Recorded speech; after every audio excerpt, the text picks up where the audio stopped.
stuff from the media. Living in perpetua in our memoriam. Once more. Cultural ephemera stuff from the media. Living in perpetua in our memoriam.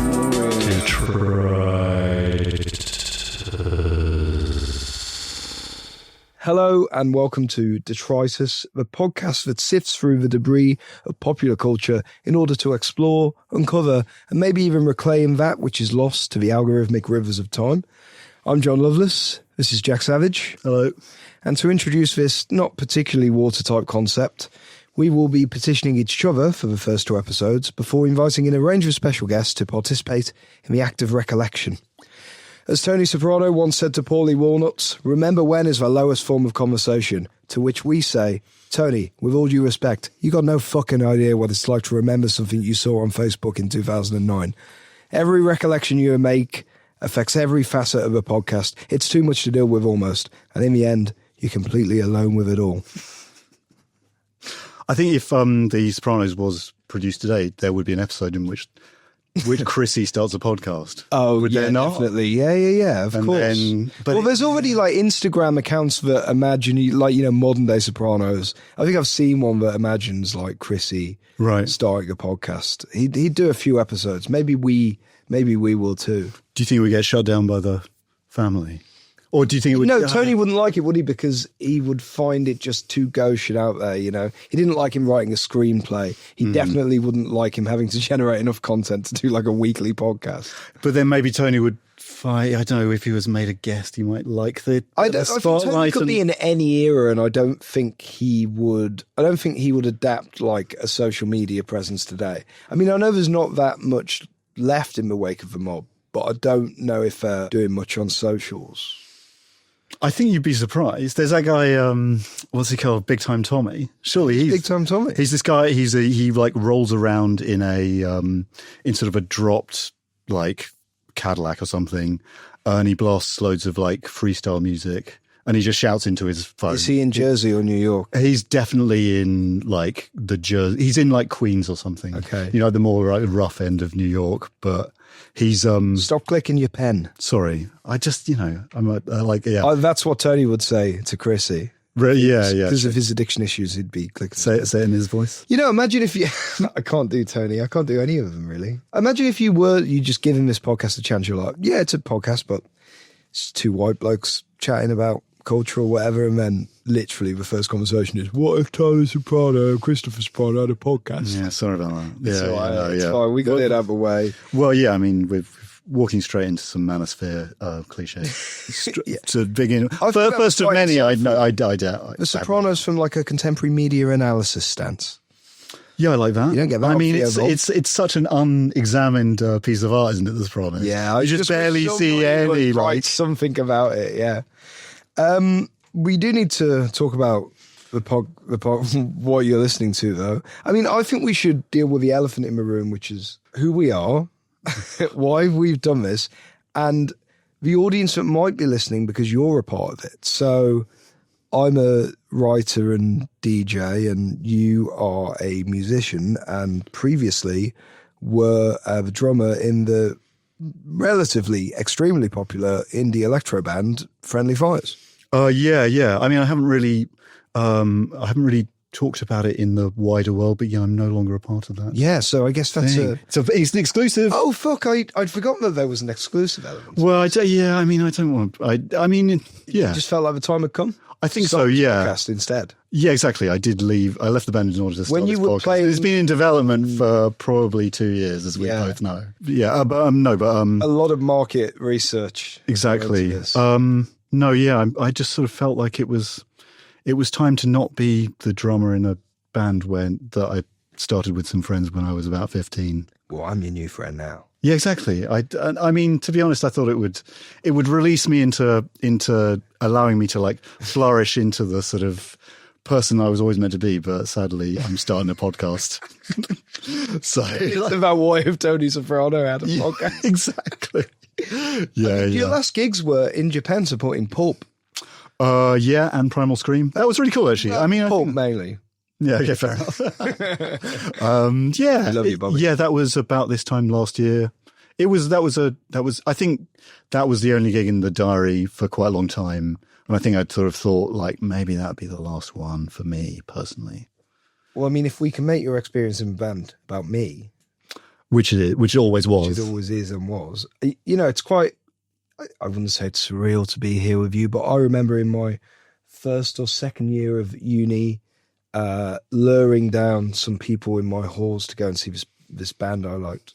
Called Friendly Fires, it was Shit Disco. And I went to Retro Bar to see you, and like I just bought Paris. I was on 7-inch. One of your big early singles, and I was hammered. You were drumming, and then at the end, I remember I was at the bar, and I sort of like put my hand on your shoulder, and I went, "I was really good, mate," and you went, "Thanks very much," just exactly as you would now. Thanks And then a few years later, I remember being at Parklife Festival in Manchester when it was in Fallowfield, and you were headlining. The band were headlining the main stage, and I remember being absolutely off my tits and saying to my mate, "Oh, I can't believe it was only 2 years ago. I was with that bloke in Retro Bar." I wasn't using that voice. It's just abroad. I don't get high and turn into an old sort of Cockney man. Mm-hmm. But yeah, I was, watching you there, and then, here we are, like 15, 20 years later, doing a podcast with you. So, what went wrong from your perspective? Yeah, heady days indeed. Like, I'm glad you remember those things, because I definitely remember the bar gig way better than I remember the Parklife gig. I think probably because the Parklife gig was so many people and stuff. Yeah. I don't know. Yeah, you hear scream and banger bleeding into the sound. Yeah, I don't know. It's definitely. I remember Parklife being like a real mess. Mate, like it's a real fucking mess. Right. Like you went, and in the early days they booked a bunch of different stuff. This year they've just booked like bait Instagram house DJs this year, so they must have had like a bad year last year. They always shrink down. But in the back in the day, sort of like. Yeah, in the recent years, I've had like Chemical Brothers in 1975 headlining, and then they had Stone Roses in there. They've had but that was like a different thing for the fellas the day okay. before. But you could always gauge pop culture through Parklife, basically. But it was always like really messy, like not really consistent. But they'd have bands and DJs, and now it's this year in particular, it's sponsored by Pepsi and Rockstar Games, and it's just like Calvin Harris and then a bunch of people I don't really know. But then again, I am a 37-year-old man, so why am I even looking at this lineup? No, well, it's important. I remember when we first met in Berlin, we went for a walk around Tempelhoferfeld. It was during COVID. Yeah, I think you told me for about 25 minutes why Nemesis was your favourite roller coaster of all time. Did I just dominate the conversation? No, you didn't really. I didn't go in with that. I know how to lure people into that. I did ask you what your favourite roller coaster was.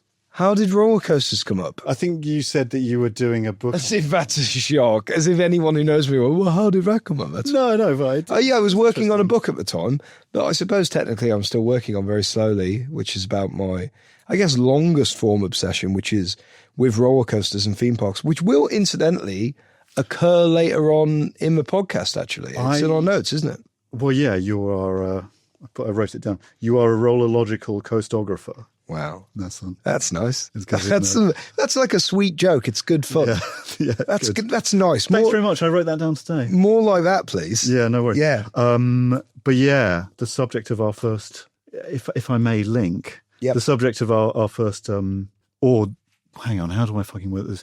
Like the subject of our first episode. That man trying to work out how to do a link on a podcast is a guy who is a ride doyen. Yeah, but I wouldn't say that that's what he's best known for, and nor would he want to be known predominantly for that, given how his experiment turned out. It's a bit of a shame, because if you do get to the point in culture where you're able to do a ride, then it's a moment where you can possibly have true immortality, because that thing is not going anywhere. Like thousands of people not for a while every day. Yeah, not unless it turns out the ride is like either like really faulty or racist. What's your favourite celebrity ride, if you indeed have one? And that can be global. Well, I suppose like I struggle to think. There's loads of good rides at like Universal and Disney based on like film properties. Rides, they seem to save it for quite annoying people. Two things come to mind. There's a Jimmy Fallon ride in Orlando where you like go to visit Jimmy Fallon and he takes you on like a wacky trip around New York. I cannot explain how the contempt I feel for that. Do you think they can swap him out for whoever's replaced? Yeah, exactly. Or is it so integral to his lived experience? Universal and Comcast, they really trust him, and they trust him to have stopped drinking. So yeah, he's going to be there for a while. All right.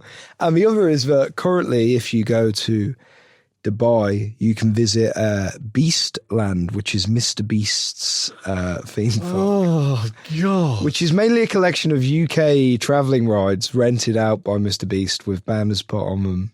But that sounds pretty fucking woeful. That's terrible. Beastland? He hasn't Beast World, Beastland. He hasn't even built a proper theme park. He obviously doesn't have that level of expenditure. And even he doesn't believe that the Beast brand can, last. Yeah, true. As long as the Universal Studios. I suppose there's like Dolly World. Is that any Dollywood? That's good. That's in Tennessee. That is actually a genuinely good park, but it's kind of got Dolly's name on it. But there's no like Dolly themed rides. She doesn't really appear there. Really? There's no like magic show based on the mystery of her husband. It's just like other IP. There's not really IP. Like just a Minions ride and like no, they're at Universal. Don't get me started, man. Like yeah, really. But Dollywood thrives on its own terms. Okay. Yeah. Before we go into and reveal who this is, we need to do a bit of a moment to discuss where we're recording this. Oh, yeah. So you can introduce us because it's much more to do with you than with me. Well, yeah. No, part of my extended wilderness period part 4 is that I'm doing I'm doing an MA at the UDK in Berlin, which is it's called Sound Studies. And so we're in one of the Sound Studies studios. It's very nicely pointed. It's great. Sounds great. Yeah, exactly. It does sound great. You'd hope so. Yeah. This is a legendary course, but it's under threat. Well, it's more or less done. It's been nixed by the university. My year group will be the final people to go through it. It's let's get a podcast in there while you can. Exactly, yeah. I mean, there's a lot of sort of anger around and a lot of motivation to want to protest it, but there's also a feeling that the reasons behind it being halted are so German that it's actually impossible to it's a steel wall of bureaucracy that you can't. Yeah, it's about compliance with the Berliner Hochschulgesetz. Do you know what I mean? I'm bored hearing about it. Exactly. Apparently, that's how they get you. The president of the university is on our side. Where do you know what I mean? We can't even take signs and harass the crusty old dean to keep our stupid ass MA open.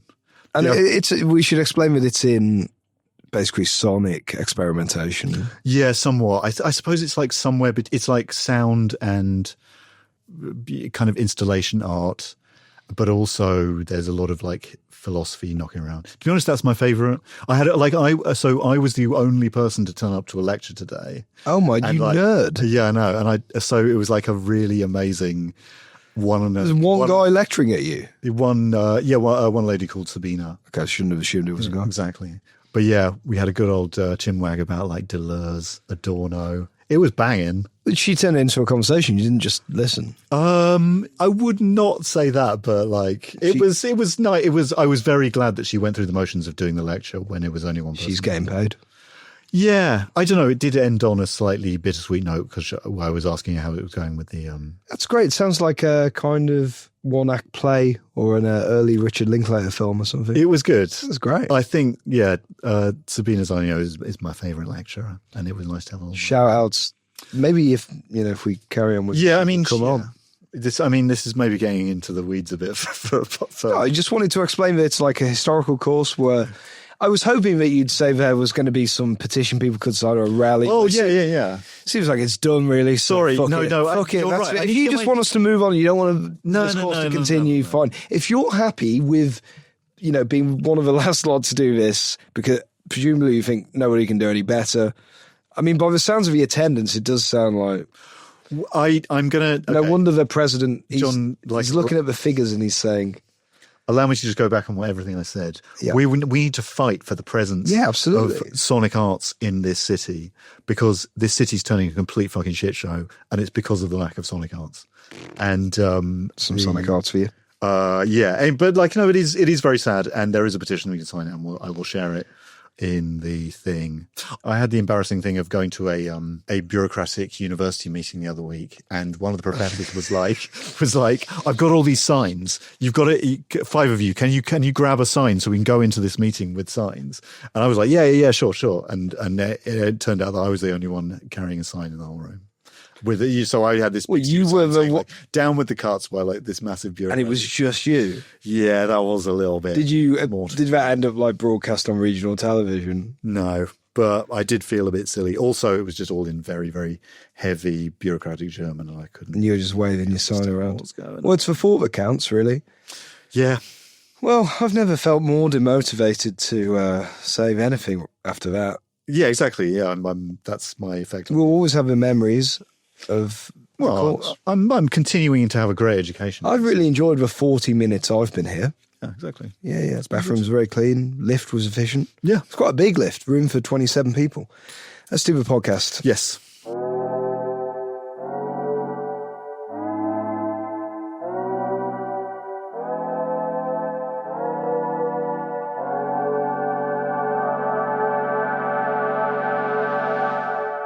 This is episode 1 of Detritus. We're going all the way back to 2003 for Derren Brown, Russian Roulette. Oh, what a piece of TV it is it not? It's great. Obviously, like, we need to introduce this concept. And I handed it over to you to find Detritus, which is, we haven't really nailed down exactly what qualifies as Detritus. I think this is close to what I'd imagine, as in it's something that was culturally significant. It was an event at the time. It was nearly 25 years ago, but it doesn't really get spoken about anymore. And you had to remind me of it, but it was and remains quite sensational in this case. It's quite a positive start to the podcast. Yeah, I sort of feel like Detritus is kind of stuff that is very broad and very, like a bit of a unifying cultural moment, but probably forgotten about a week after it happened. Yeah. I feel like this was very much it. I remember exactly where I was when I was watching. Where were you? Derren Brown playing Russian Roulette. I was in a university common room, like with some of my crazy mates from halls when I was at university. and everyone was like glued to it. And it was, I don't know, it was frightening and kind of traumatizing. We didn't know whether he'd die. Well, there was a lot of hype for this. Tonight, I shall play Russian roulette, live in this barn behind me. 1 gun, 1 bullet, and every intention of being alive at the end of the show. As ever, no actors or stooges are used in making this programme. Obviously, we played the intro there, so you'll have heard from Derren what the plan was. But this guy was going to play Russian roulette, which at the time was best known from a Maltesers advert that parodied the Deer Hunter. Do you remember that? No, I don't remember. It's like quite weird, really, the idea that they were advertising Maltesers with a guy. Oh, no, wait, it wasn't Maltesers. It was Revels. Do you remember Revels? Yeah. Do they have Revels in Germany? Have you ever eaten them here? I don't think. I think too tense for me. They were part of the Galaxy family, I think. Well, it's a Master Food, yeah. Master Food's family, yeah, Mars. So the answer is potentially no? Yeah, back then, no one was playing Russian roulette on live television or otherwise, so it was quite exciting. And then there was a real craze of everyone doing it. Yeah. No, it wasn't really. Never forget, on BBC One, they had it on as well. Yeah. Imagine if every channel just... Adrian Charles was doing it, like... Early Charles. They were doing it on Big Breakfast. Like, it was big. It was big for a while. People were doing it in the playgrounds. It was amazing. Great time. There was a real sense that it could be a moment of death on TV. There is a history of like magic type people dying. Magic type people going just one step too far. Well, what are some of the big deaths there? Or should we research from Houdini? Again, wasn't broadcast on Channel 4 though, was it? No, but he did. He had some act where he would get a strong man to punch him in the stomach. Yeah. And then some Tom, Dick and Harry off the street came and did it to him and he just died.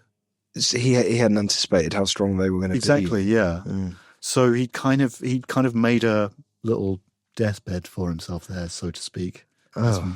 It's not like Siegfried and Roy.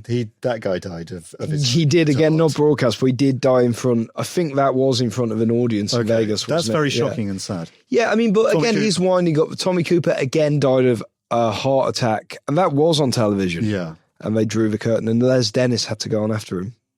Is that Yeah, true? that's true, yeah. Okay, that's incredible. Yeah, when he was with Dustin G. But that's for another podcast. Gosh. But anyway, Derren Brown. Derren Brown has toured internationally. His media is available on Netflix. I think one of the reasons this show was so effective in 2003, it was the first big special he'd done. So he'd done 2 series of street magic and mind reading kind of mentalism. But what worked about Derren and what had me really glued to him as a teenager was that he wasn't smug, arguably. He wasn't like, he didn't pretend to have actual magic powers.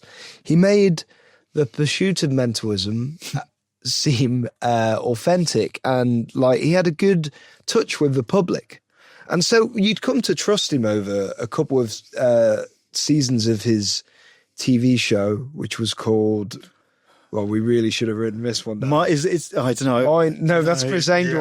Chris Mind Angel, Freak. Mind Freak. It was the opposite of Chris Terrible Angel, Mind Freak. So Derren had a couple of series where he would interact with normal people and celebrities and show off his confounding powers. And true to form, at the beginning of this, we do see a bit of him doing that.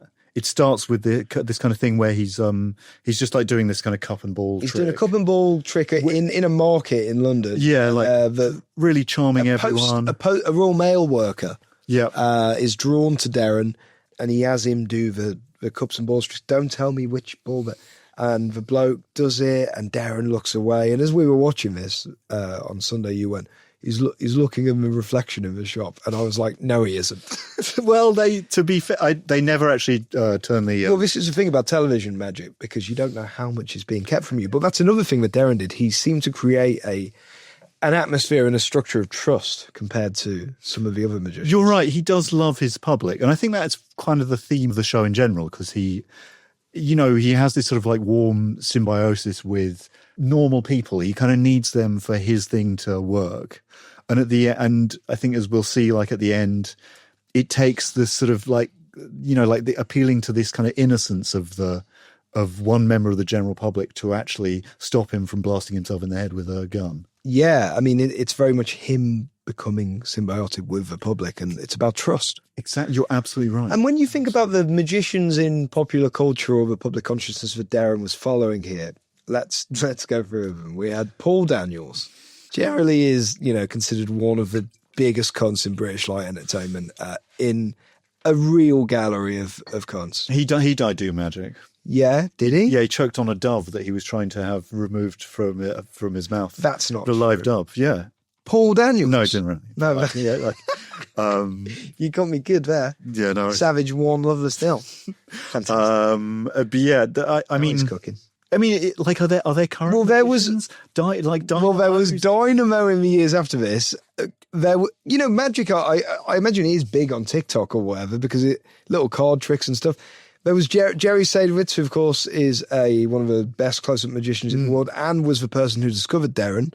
At that point, he didn't really have much of a TV career after Paul Bearer's review, because if you don't know who Jerry Sadowitz is, he's an amazing technical magician, but he's also like a furiously misanthropic, offensive stand-up comedian, basically, who finally got cancelled a few years ago, but a real legend of British true alternative entertainment, but yeah, seemingly doesn't pass muster. Yeah, and also you can never find he pictures takes of Derren everything. Sadowitz Well, on he used to have a bit on his website. Do you remember this? probably, yeah. So I got into him because Stuart Lee was a big fan of him, and a lot of other kind of first wave alternative British comedians. And I think he did some Stuart Lee programs with the South Bank Centre, and he was a part of it. And he used to have a bit on his website where it would be like gigs, tricks, and then there'd be one bit where it would say like, want to buy a gag or something, or some kind of outreach. And then you clicked on it, and he'd just like it was just a photo of his own erect penis, and he'd just written "fuck off" on it. Okay, I didn't know that. That's who discovered Derren Brown. Right, yeah. I mean, Jerry Sanders was like the one person who showed us to kind of speak out about Jimmy Savile. Yeah, he spoke out about Jimmy Savile a lot in the 90s. And again, I don't think Sadowitz has many skeletons in his closet. Personally, I mean, all the rage and fury and hate is just there in his act. It's very, very funny too. But I could see him playing Russian roulette. Do you know what I mean? He has but he sort of probably crazy would kill. He desperation. would kill himself. Right, okay, yeah. That was Yeah, and then before that, there was also the masked magician. He's not a fucking magician. I think he is, mate. He had a TV show called The Masked Magician. They don't just give that to anyone. I concede. No, but he was thrown out of the magic. Well, that's what he was so furious about. He was getting revenge on them on live television. But then he was sort of an anti-magician. He was doing... Well, he showed... I mean, this was on... it was an glossy American show that was on ITV on a Saturday afternoon. I remember I was with my nan's when I'd watch this. And the whole conceit of it was that he kind of wore a mask, broadcast from a big, garishly lit warehouse, and he was like, I'm going to show you that what you should never see. And, you know, it would be like a lot of it, there'd be card tricks, but a lot of like classic slicing a woman in half, putting a spike for a woman, locking a woman in a tank, drowning a woman, all that kind of stuff, like that was big in the 90s. Right. And he'd show you then a woman would be fine, and I'd be like, phew. I wonder if that had any kind of impact on me, actually. Do you think? Just watching a man repeatedly torture a woman in the 90s and then just show you that he was just kidding. Yeah. I mean, I don't think I've ever seen a magic trick on TikTok. Not that I How often? No, I don't hang out. I mean, but okay, I haven't seen any on Reels either. Well, to use a phrase that I imagine we'll be using a lot in the course of this podcast, it's just not for us. Yeah, true. Yeah. But TikTok would be good for magic. But they were the big magicians then. So Derren really was a breath of fresh air in his approach to... Yeah, I mean, he brought a different spin on it, but he definitely retains that kind of like slight mystery. I mean, he's warm, but he's a bit warm. distant. Yeah, exactly. But also he loves the reveal. Like he loves the reveal of kind of how it's done, what he was thinking, and his strategies He around. gives away enough, but there's moments in this where he doesn't really tell you. Right. So to elaborate on what happens here, from I think it's about 500 applicants. Yeah. Who all charmingly, as it's the early 2000s, send in, as you pointed out, this was absurd. You go to a website to register, and then you had to send in a VHS tape. Once they'd emailed you like a code or something. Yeah, I don't know. It really dates it. So the people would introduce themselves, and it was quite a diverse range of people, basically. And although he did ultimately just choose 6 white blokes to go to the mysterious island with him and a gun. Yeah. But yeah, they start He having a whittles really them nice down. time. He whittles them down from about a few hundred people in central London. You know, he's testing them without them even realising. He decides who's moving through to the next round or the next room based on where they've sat in the room. If they were too keen, they're out. If they're at the back, they're out. Then he has them draw a face, and he sort of, let's face it, shows off a bit, because that's what this is about. By saying, I know who drew that face, is this guy or her or whatever. I can try and describe these processes to you, but in the end it is just an instinct, because all these things become unconscious. There are things in the way they dress, or the way they look, the way they make eye contact or don't, or even the way they talk, or they remind you of somebody, which you bring all that baggage to it. In the end, I just see them and I feel them and I know that's the right sort of person or it's the wrong sort of person. And then, so he finds 6 guys. One of them is a bloke who really is desperate to help Derren kill or not kill himself. The most obvious, like IT guy I've ever seen in my life, who's always got a really sort of furrowed brow. I think he's trying to watch Derren to try and be him. He looks up to Derren. fancies himself as having He's very powers of intense. Suggestion. He just wants to be in Darren's orbit so he can sort of ingest a bit of the power and have a bit of the same influence that Derren clearly has. Then there's like about 4 completely nondescript. Yeah, who you can't remember. And I was really gunning for the IT guy to win. Yeah. Because at one point he says, how do I feel about not getting through? Well, if I get through, that's great. But if I don't get through, at least I've got to come to London and have a good time. And at the end of the day, that's what it's all about. But he's already nearly in tears by the prospect of not going. Yeah. He does get through it. He does get through. He gets to the final 2, doesn't he? Well, Derren, I mean, we're zipping through a few of Derren's sort of challenges here. He takes them out for dinner. Yeah. Reads from there. And they're having a lovely time. They have the hospitality for this look great. And the guy the big Derren fan, he just can't believe it, basically. Yeah. But then he does take them to somewhere away from the UK by private jet. And that's when we get to the live bit of the show, which after he's whittled them down, they're in a barn on unnamed sort of island, which is Jersey. We now know it's Jersey. Okay, we don't know that at the He time. didn't say it was Jersey at the time. He said, due to the British gun laws, we have to leave the UK. And we know now that they were on Jersey. So they're in a barn, sort of like brightly lit, and this was filmed live in October. Yeah. So, yeah, it's a windy night. There's a lot of atmosphere there. Yeah, no, it's great. This, what you heard at the start, he's live. He's like, tonight I'm going to play Russian roulette on live television. The atmosphere here is really good. Something about the structure of the show is quite sort of pedantic with all its like whittling down of stuff. But I don't know, it having been trailed and also there being no footage of what it's going to look like, it is very tantalizing, like when he sort of says, tonight I'm going to be doing I'm going to be playing Russian roulette. Well, the other thing, he's sort of outside in this kind of like windy arse.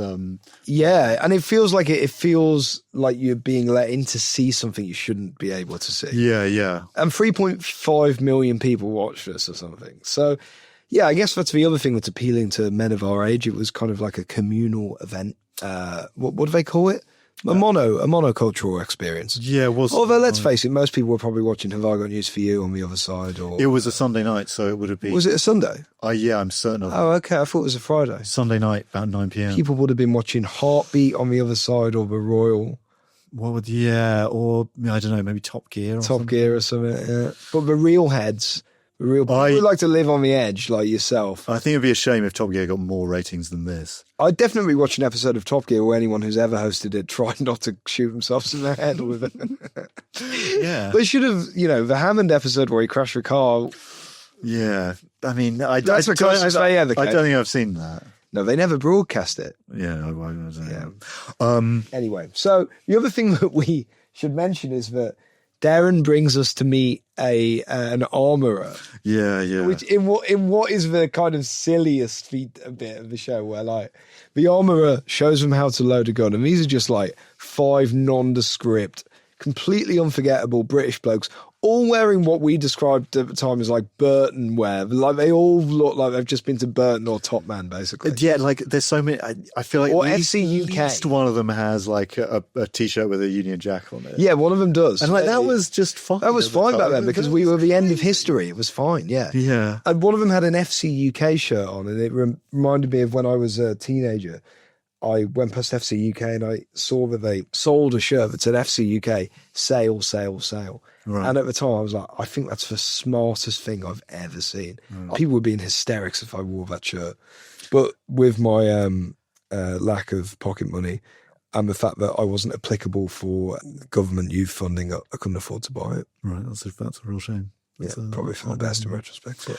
Yeah, so they all meet this armourer who's inexplicably got his face blurred. Yeah, but that really does, like he's already done a crime, basically. It really does add to a certain, I don't know. I thought that was stupid. I thought his blurred face was mental. Well, my take, right, I'm finally going to say a take, is that he's basically the devil in the kind of interplay of archetypes that are in this thing. Basically, you said Derren's planting the seed of. Well, I think Derren is he's like a attention-seeking Jesus, as in like he's capable of miracles, but he's also. Who is this? Is this Roland Barthes or one of the? No. This is me. Oh, this is you, right? Okay, interesting. He's well, maybe I don't know. I mean, it's someone. It's someone, and he's capable of like brilliant powers, but he's hamstrung by one thing. Yeah, his need to entertain the British public. Oh yeah. Okay. Yeah. Well, we'll come on to this a while too. And and so he's tempted by a faceless, sort of slightly brusque man who's handing him firearms, obviously the devil. Yeah. That's what the devil does. He gives you bad things. Or he offers you bad things to allow you Can I shock you? Yes. I don't think that the guy's face was blurred at the time of filming.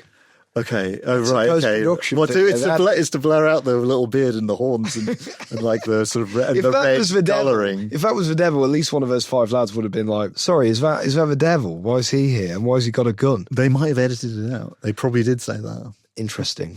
Anyway, yeah, the armourer he comes back at the end. Oh, no. But So his face isn't blurred at the end either, which I also thought was silly. he's wearing a big wearing jacket. a big jacket and glasses. Sunglasses, I think. Yeah, like you can aviators see or something. just peer into his face. Again, that's what I'd wear if I was the devil.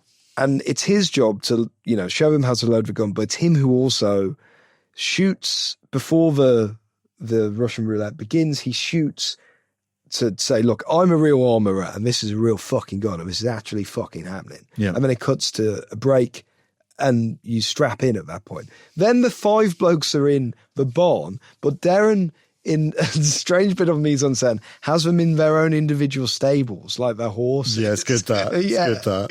So the way Derren is going to do this is simply ask them to count from 1 to 6, which is the amount of chambers available for the bullets in the pistol.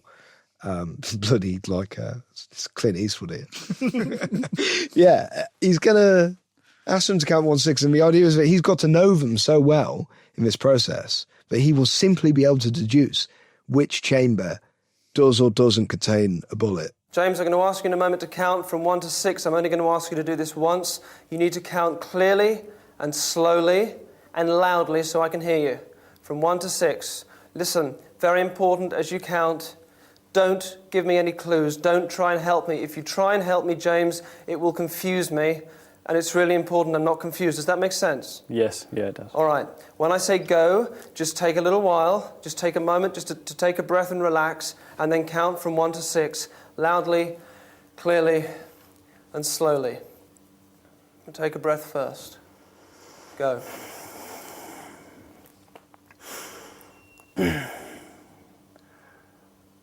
One, 2, 3, 4, 5, 6.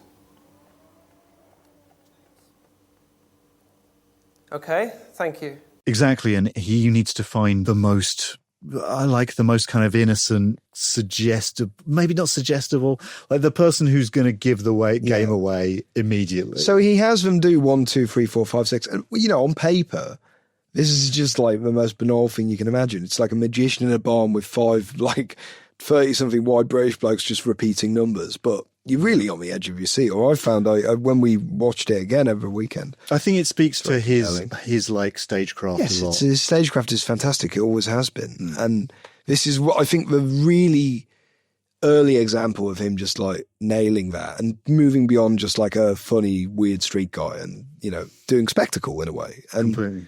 so then they go to begin the process, and the guy who he chooses, who, like you say, is kind of the most like sort of inconspicuous of them. He's notable because in another fantastic 2003 touch, he's wearing baggy jeans with a long metal wallet chain on them. So he's got a bit of a Grebo look about him. Yeah. He's gone for the Kerrang read. He thinks the armourer is going to nick his wallet. When they're sort of panning between the faces of the contestants, he really does look like a quivering kind of lamb. And he says, "Are you sure you want to do this?" and whatever. And he's like, "Yes, Derren." And there's an intimacy between them. Yes, and when he asks that question, he answers in the affirmative. You can see him gain in stature, I think. He goes from quivering man to like, I'm going to do this. I'm going to help this man kill himself. And I think at that point, we, the viewer, know that Derren may have chosen right. Correct. Well, I don't think it's a spoiler to reveal that Derren doesn't kill himself on live television, and that we weren't watching this on rotten.com or on some weird Russian torrent. Yeah. Yeah, like it was, some other kind of beheading video or whatever. But I think probably the possibility of that is, or maybe because it came at a time. Get on to the possibilities of it in a minute, Jack. Sorry. Well, because I think the possibility of it was perhaps quite low, but...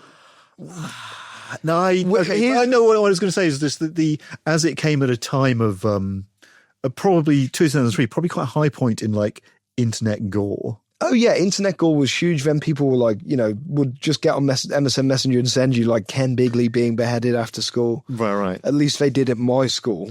The school of hard knocks. Yeah. No, I never directly was sent anything like that. But yeah, there was definitely like the grubbier end of the internet was beginning, and the idea of watching Channel 4 broadcast like a snuff movie is obviously entertaining. But I don't know, it's quite Victorian in a way as well, which Derren also loves. Derren loves the perfect Victorian. Yeah, so they're in this barn, and he goes behind bulletproof glass. Derren takes the gun, and he asks him to count 1, 2, 3, 4, 5, 6. And you've seen this more than I have. Derren gets one wrong. I'm going to set the gun to a chamber that I feel is safe. That's number 3. Yeah, he goes to number 3. He's sort of repeating to himself like, number 3 I think is safe. Number 3 I think is safe. Really good line. And then he shoots it against there's like a large, what I describe as almost like it's again, the decor and the mise en scène is really impressive. I'd describe it as a big boxing, what is it? It's a big sack of stuff. Well, he's sort of sat at the table with the gun in front of him, and he's kind of looking into the middle distance, and then he kind of grabs it and then whacks it against his head and pulls the trigger. Whoa. Yeah, anyway, so he gets away with it, but then he knows he's made a mistake, and he knows he can't fuck up again. Yeah. And there's, I'd say, a good 2 minutes of complete silence while Derren looks at the gun, deciding what to do next. And this is genuinely one of the most thrilling things I've ever seen. Completely, like there's a moment that, there's one moment where his hand twitches. That's that's all that happens in that 2 minutes while he kind of, I don't know. And also he only hears the guy saying 1, 2, 3, 4, 5, 6 once. And there's no sound after that. You can hear the kind of wind blowing against the barn, and then just Derren's breathing. And yeah, this was so exciting at the time, and I really found it thrilling when we watched it again recently. I thought it was amazing.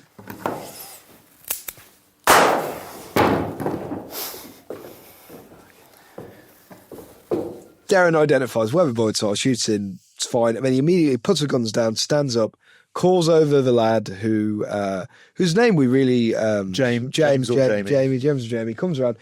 And they kind of embrace, and Derren says like, "Thank you," and Darren's like, and it's over. And they just cut to credits basically, and then it's over. Then the show's over. The credits again, roll. It's a great bit of editing because you catch your breath too, and it's like, oh, we've really been through something together. The credits roll in silence. Yeah, and we're left with our thoughts. And Derren lives to fight another day. Yeah, really, it's really amazing. It is really amazing. So I'm going to bring in a slice of cynicism to this podcast. Okay, yeah. I hate to be the harbinger of... Finally. Yeah, which is that obviously this caused quite a stir at the time in the press because a man was claiming to potentially be in the position of killing himself live on television. And it was revealed the next day that the whole thing took place on the Isle of Jersey, which, I'm no geographical expert, but I believe it is part of the UK. It's just a part where you can do things without paying tax. It's a crown dependency, isn't it? Crown dependency, there you go. And I think the gun laws there are the same. The police said that they had given permission to a production company to shoot there with a limited amount of bullets and the armourer. Yeah. And that everything had been checked over by them. And that Derren was only shooting blanks, and it was blanks loaded into the gun. When the production company were approached about this, they immediately came back and said, well, if it were blanks, then it wouldn't have made a difference because Derren still would have killed himself by shooting himself in the head. Which I think is the shittest thing they could have said at that point. They should have said nothing. Exactly. You're absolutely right. Like, I think that it's neither here nor there what is in that gun, really. I think the drama is real. I think the thing as a narrative, like, that sort of culminates with all these like members of the public in a Masonic lodge and ends with him sort of staring into space, like repeating numbers in his head while he thinks about whether he's going to pull the trigger on himself again, is kind of perfect. And there's no amount of authenticity that would make that better. No. Like, I think it just is right. I think if it was not real, then they've done a brilliant job in doing everything that would make it appear real. Even like if they were going to really fake it, then they just do it in fucking Boreham Wood or something, like everything else in TV. Yeah. It would be like an Addison Lee ride away from central London. He'd be home in bed like exactly. half an hour afterwards. Yeah. But instead, they went all the way to Jersey. Yeah. You know, and they would get if they were really going to fake it, they'd just get some celebrity to be the armourer. Like, they get like Celebrity Andy McNabb to be the armourer. Vernon Kay in 2003 would have been. He'd be great. He'd bring in like an Something extra great. million viewers on it. Whatever it is, I'm on board with it. And I think I'm not on board with some of like Derren's other oeuvre. Like we watched the another one. heist afterwards because we were riding high on so brown high. fumes. Yeah, Exactly. We were just high on mentalism and like. Which was voted the heist was voted on Derren Brown night, according to Wikipedia, like his #1 special ahead of Russian Roulette. The heist is when he attempts to coerce people into robbing somebody delivering money to a bank in central London. He attempts to, he coerces the people who are already amoral wankers into like so you have to spend an hour with a bunch of cunts, basically. Yeah. One of them's like, I'm not doing this on TV, my daughter might see it. Not that it's wrong, he just doesn't want his daughter to see it. There is a good sequence where loads of blokes in suits just go into the same corner shop and nick like a Twix and some cigs and what. That bit's funny. Tellingly, the first person who does it correctly is like a PR expert, like a press officer. Yeah, like the worst people you can possibly work with. Yeah, really. Ugh, I mean, awful. sorry about the hotel. Anyway, so that one, and also I do feel, and then Derren takes him to like a mysterious white tent where he heals them, and it's a little bit. Oh yeah, he kind of deprograms them. He deprograms them, and for me, it's just a little bit silly. Derren does a lot of his work with Andy Nyman, who also works with the League of Gentlemen, and he is. I mean, he's credited up front, but I don't think enough people know about how his level of like storytelling and stagecraft is really important to what Derren does. I really like a lot of what Derren's done in the years since his stage shows.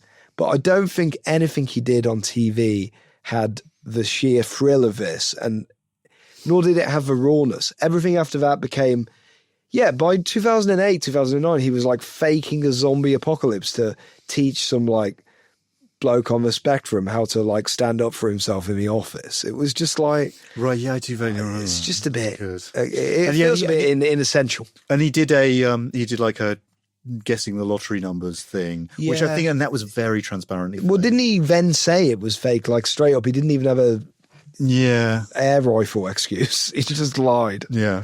But I think he definitely peaked with this, but I don't know. He does have he casts a broad shadow on UK culture.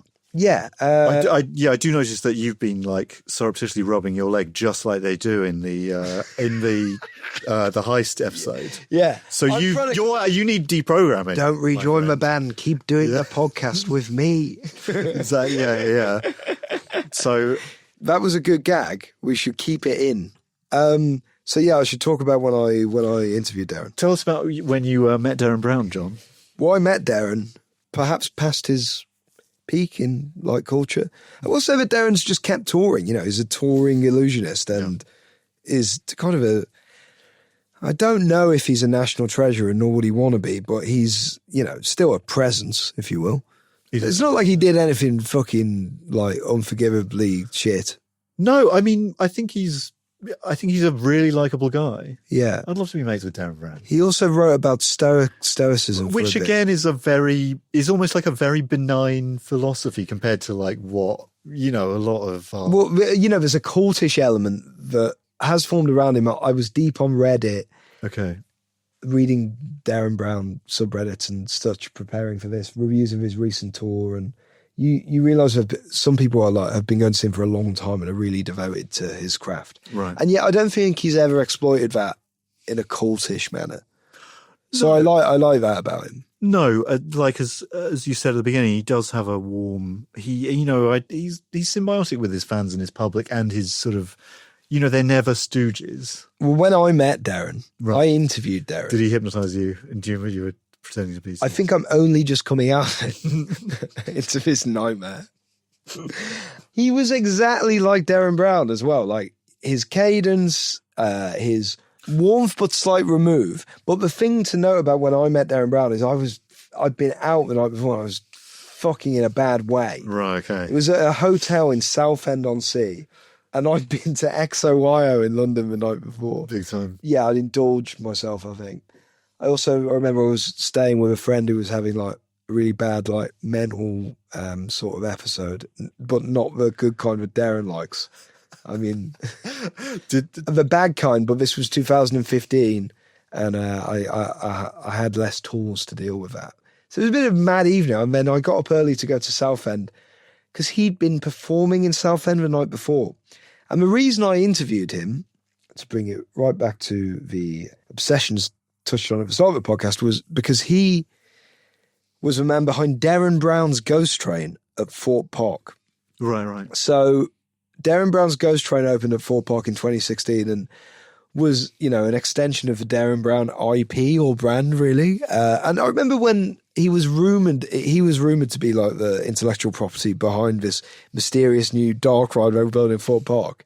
And people were like a bit like, how's that going to work, Right. And then there was a really good promotional campaign where Derren talked about how he'd been working with a team of 150 illusionists and designers to create a new idea of the Ghost Train. And that you go in and there'd be like a mysterious Victorian train, and then you go on like an adventure beyond the normal human dimensions. And I thought it sounded really good. And I obviously was a fan of Derren casually, and more of a fan of theme parks. So I got The Guardian, who I was writing for weekly at the time, only about clubs and occasionally about theme parks, to set me up with a PR thing. Now, the ride was meant to open in March, and it was delayed till July. That's another thing that I can tell you. So I went to meet him early March, and I got to visit the ride the day before. I signed a ludicrous NDA, like an insane NDA that was if I was visiting Abu Ghraib or something. It was nuts. I could not believe it. Did you go on the ride alone? No, because the ride wasn't ready, but I had the lead designer tour me round it. Okay, what with all the lights on? It was a bloke called Bradley Wynn took me around it, who still works in the industry but isn't involved at Fort Park or Merlin anymore. So I got taken around it, and they were like, here's where this is going to happen. But the ride, it was more of a dark ride, like more of a simulator kind of ghost train kind of thing going on. Lots of different elements. If you've ever been to like any of the dungeons, like London dungeons, York dungeons, Edinburgh dungeons, there was a bit, because that's Merlin too, there's a bit of that in play. Okay. I mean, I had the feeling that it might be a bit of a disaster, and that feeling increased the next day when I met Derren, and I told him I'd been, and he said, how's it looking? And I realised he hadn't visited. He hadn't visited. So, he wasn't like feverishly in meetings every night just being like, okay, yeah, guys, how's it, have you made the track yet, guys? No. He's like, how are the ghosts coming along? Are they spooky enough? No, he wasn't. He was at this point doing like PR appearances where he turned up, for example, like in Wolverhampton town centre with Wolverhampton, with like two little spooky ghost doll girls, or like with a demon on a chain, dressed like a fucking like Victorian like conductor. He was doing that. He was doing that. Fucking hell. What I've realised since was that Derren Brown maybe didn't have that much input into the core of a ride, which was like something designed like by committee, and a very much a too many cooks spoil the broth type thing, because it was meant to be this classic ghost train, but also it was like this VR ride where you went on this Victorian ghost train and then you put on a VR headset and you won the London Underground, and then it turned into like a play where some zombies jumped out, and then you went back on the same train and it was like you'd never moved, and they spent millions trying to achieve that effect but nobody noticed it. The whole thing was just a disaster. They reopened it the next year with like an additional version of it, got Derren to like do another advert. But I felt for Derren because when the ride opened, it kept breaking down like a lot of new rides do, and it wasn't particularly well received. And so he'd just have to deal with like thousands of tweets a day saying, all right, you can't, just on my way back from Fort Park, your new ride shit. Or like, my 9-year-old couldn't go on your ride, or my 11-year-old did go on your ride and he said it was shit. You should be ashamed of yourself. So like Derren went from just like, like cozy tweets with like Jonathan Ross or Stephen Fry to just having like 15,000 people from Staines a day dumping on him, you know. Well, I can't imagine he liked that much, especially as he usually operates really in his lane, you know, where he's got control over things. I just imagine they just gave him like a big wedge of cash to do this, really. It maybe does show that there's now no people who embody spookiness without being like someone who played, you know, a horror part. Christopher Lee. So You wouldn't give him a ride at Fort Park. you know, like to give you an example of the other IPs that they use at Fort Park, Angry Birds, I'm a Celebrity, Get Me Out of Here. That is quite like crap, Black isn't it? It's like, fuck, why did you do this, man? Yeah. That's Anyway, right. it was nice to meet him. I was really hungover, and the PR guy in the room, who was like sort of 20-something, bit of a geezer, like was there to keep things very much like in check, you know, like and make sure I was on my best behaviour. He'd clearly been warned by the PR from the same company the day before that I was actually like a genuine roller coaster, and let's face it, like media freak, and I would have like weird questions for Derren Brown, and I did like hungover ask him, because I was just such a moron right back then, and I was like just knocking about London. I was living here, but I wasn't properly settled. I was like reeling from a bad breakup. I had even less money than now, and I was just living a chaotic life, so I just wouldn't write things down. So the next thing you know, I'm just sitting in like the lounge of a posh B&B in Salford, and I'm like, Derren, do you think this will make people go on it now, like rewatch your shows because they might not have seen them? And do you think about legacy and all this stuff? And he's clearly just like, I could see the PR's face, like, what is this question? That is a strange. And it was just like rambling nonsense. Anyway, the ride finally opened months later. The Guardian like literally did a puff feature on it that featured 0 contributions from Derren and barely anything from myself, because at that point I was probably at like Club Division Air or something. It was not doing the job I was supposed to do. That's not Darren's fault though, is it? He probably valued speaking to a real roller coaster fan. I don't think he did at all. I really think like he just could not wait to get home to London, to his flat, which you see on Instagram. I will say his Instagram is quite personal and quite good. He doesn't really play the game on there, but obviously he lives in a very quirky house full of quirky artifacts. Right. Okay. Well, it's like I bet he has one room that's like big at the in the foreground, then tiny as you walk through it, and then there's like another. Took him years to get the planning permission for that. And there's a corridor that like spins. Yeah. Kind of like. It's actually better than his ghost train. Yeah. Right. It was the sensational Hall of Mirrors downstairs. I'm glad we watched that thing. I think it's good to try. As far as Detritus goes, I feel it's a really solid piece of entertainment. And if you do want a glimpse into not only like the aesthetic of Britain at the time, a lot of gelled up spiky hair, Yeah. a lot of Burton shirts. I know I had it. Yeah, me too. Yeah. I had my hair like really like pure Gareth Gates. Right. Okay. That's good. I would love to see that. Wait till we start with Patreon. Please mate. bring it back. That's a Patreon bonus. Yeah. I guess we don't have to reclaim this, but we could at least recommend it.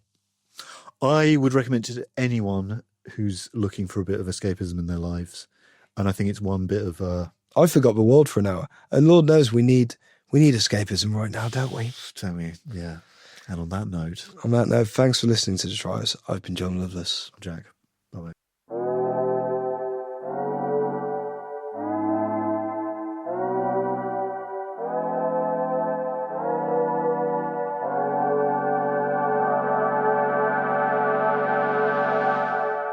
Detritus.